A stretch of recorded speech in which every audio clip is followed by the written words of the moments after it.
my objection. I think it's important to note that the resolution I presented does not mention Elon Musk. The resolved title in this, and by the way, it's really short, that the Senate condemns the horrific acts of violence, arson, and domestic terrorism committed against electric vehicles, car dealerships, and charging stations across the United States. Now, for years, my Democratic colleagues have come to the floor and supported EVs. Just last year, my colleague from Connecticut claimed, and I quote him, "If you want to cut emissions and save the planet, we need more electric cars on the road," end quote. And as domestic terrorists target the largest EV company in the world, they refuse to condemn the violent actions. And in the past, he's also condemned vandalism and political violence. Now, as BLM rioters rampaged through American cities in the summer of 2020, he posted on X that, and I quote, "Looting and property damage is bad." He deleted that post, but I'll give him credit. His sentiment was right.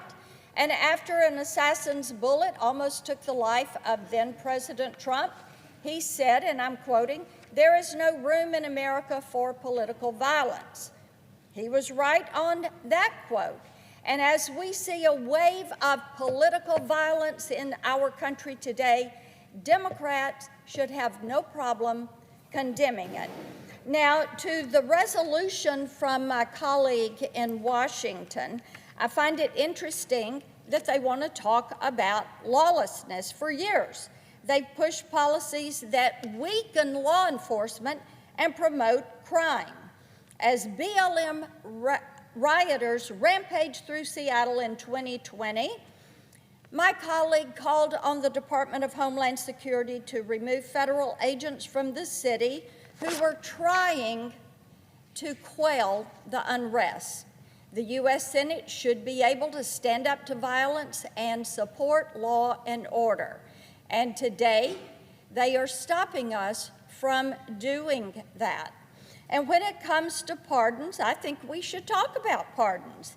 In his final weeks in office, President Biden abused his pardon power to protect family members, free violent criminals, and make our country less safe.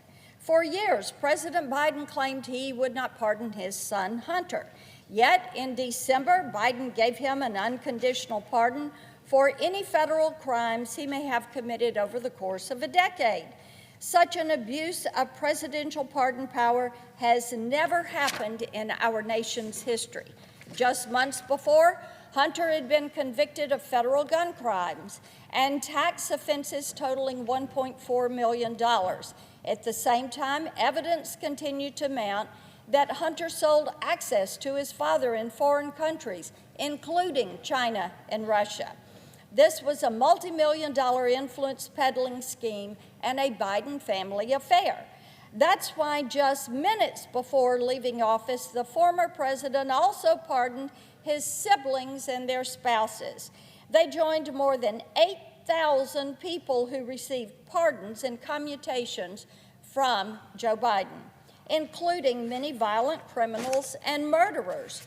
With 1 foot out the door before leaving office, he commuted the death sentences of 37 of the 40 men on federal death row, including, get this, Thomas Sanders, who kidnapped and then shot a 12-year-old girl, and he cut her throat.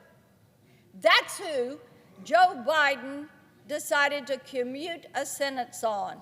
Anthony Battle, who murdered an Atlanta prison guard with a hammer in '94 while serving a life sentence for raping and murdering his wife, and Caboni Savage, who was convicted of committing and ordering the deaths of not one person or two, 12 people, including 4 little children.